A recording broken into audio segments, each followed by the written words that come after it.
O que Blue Box nos ensina sobre relacionamento? Eu terminei Blue Box recentemente e eu percebi que tem algumas coisas muito interessantes que a gente pode destacar quando a gente fala de psicologia do relacionamento. Então, eu separei algumas e vou falar um pouquinho com vocês hoje. Então, antes da gente começar, eu vou dar um breve contexto sobre o que é essa obra. Blue Box é um mangá de esporte e romance escrito e ilustrado por Koji Miura, que ganhou uma adaptação para anime durante 2024 e 2025. Nessa trama, a gente acompanha o protagonista Taiki Nomata, que está no seu primeiro ano de ensino médio e é fascinado por badminton, tanto que seu objetivo é chegar nos Jogos Nacionais. A gente também acompanha a vida de Shinatsu Kano, uma estudante do segundo ano de ensino médio, dessa mesma escola e considerada uma estrela dentro dela por conta de suas habilidades no basquete, sendo considerada a melhor jogadora da escola e que também tem como objetivo os Jogos Nacionais. É interessante que esses dois são muito esforçados no esporte que eles praticam, sempre chegam mais cedo para começar a treinar antes mesmo da aula começar, então eles sempre se viam jogando sozinhos no ginásio, quando ainda não tinha ninguém lá. Só que esse anime tem um velho clichê, mas que funciona muito bem, onde Taika é um estudante sem nenhum prestígio social, fama ou algo do tipo, enquanto Hinata é aclamada por todos por conta de suas habilidades e também por ser muito bonita. Mas isso não impede que eles comecem a conversar. É importante ressaltar que Taika já sentiu um apreço por Hinata por conta dela ser esforçada, e tá sempre treinando mesmo sozinha antes ou depois da aula. De certa forma, Taika se identificava com isso, porque fazia a mesma coisa. E o interessante é que a Shinatsu sentia esse mesmo apreço por ele. Agora, indo pra psicologia, o primeiro contraste que vem é quando a gente fala sobre motivação intrínseca, que seria aquela motivação que a gente tem de fazer algo por nós mesmos, algo que gostamos de fazer, que faz com que a gente sinta validação, o que é o caso do Taiki e também da Shinatsu com os esportes. Quantas vezes o anime mostra Taiki entusiasmado vendo alguém bom jogar badminton, ou sabendo que vai jogar com alguém visivelmente melhor do que ele, como também a animação que ele tem quando ele vai treinar com Haryu, que é o melhor jogador do time de badminton. É nítido que ele gosta de praticar esse esporte mesmo se estiver sob pressão ou alguma situação adversa, e até mesmo lidando com seus fracassos dentro da quadra, quando por exemplo ele perdeu o campeonato regional e não se qualificou para os Jogos Nacionais. E também no mesmo dia em que ele perdeu o campeonato de duplas junto com o Haryu.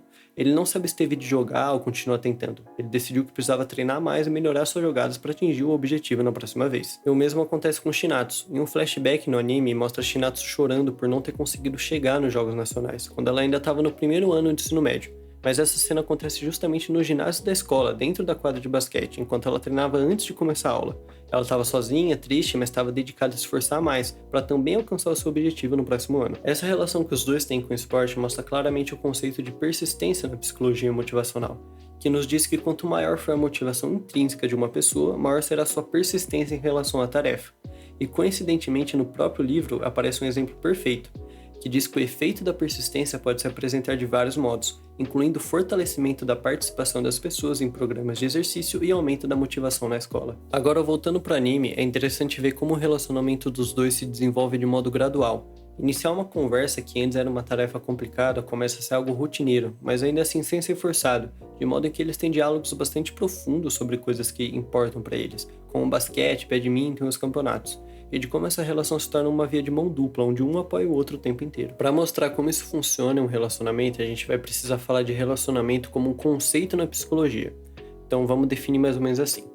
Ter relacionamentos é a necessidade que temos de criar vínculos emocionais com outras pessoas, satisfazendo o nosso desejo de estar emocionalmente conectados e interpessoalmente envolvidos em boas relações. Todos nós temos a necessidade de fazer parte de algo. Por isso que você tem um grupo de amigos na faculdade ou na escola, ou você gosta de seguir uma página de fãs da banda que você escuta, porque nós temos o desejo de interagir socialmente.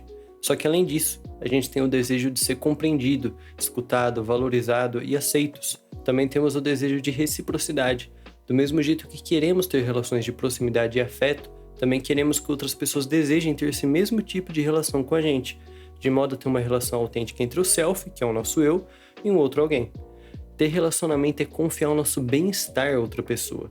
Dá pra gente caracterizar a relação do Taika com a Shinatsu como uma relação de comunhão, onde ambas as partes se importam em satisfazer as necessidades um do outro, e ambas sentem-se na obrigação de apoiar o bem-estar do outro.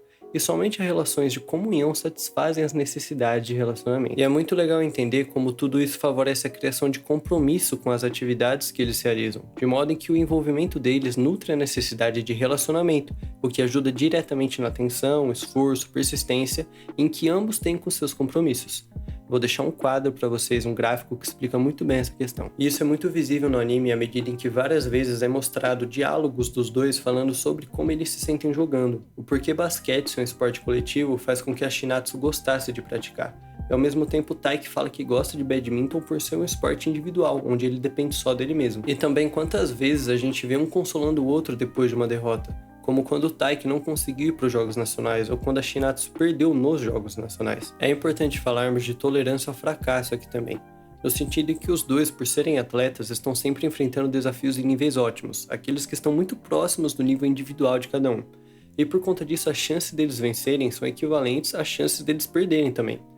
E por isso que é importante que o contexto social tolere e até valorize o fracasso, porque isso é essencial para otimizar e manter a motivação mesmo após perder. E a relação dos dois é exatamente assim durante o anime todo. Taiki e Shinatsu têm contextos de vida muito parecidos, tendo em vista que estudam na mesma escola e são atletas. E mesmo tendo algumas diferenças, o fato de um estar sempre ali pro outro quando a situação aperta, o fato de fazerem parte de algo, poderem ser autênticos um com o outro e ao mesmo tempo compreendidos e acolhidos em qualquer situação, o jeito que um admira o outro pelo esforço contínuo, é o melhor de tudo isso é de forma recíproca. É por isso que o desenvolvimento desses dois personagens é algo lindo de se ver, e pode nos ensinar bastante de como um relacionamento saudável deve ser. E agora, para quem já assistiu o anime, é por isso que faz muito mais sentido o Taiki ficar com a Shinatsu em vez da Hina, mesmo eu gostando bastante dela também.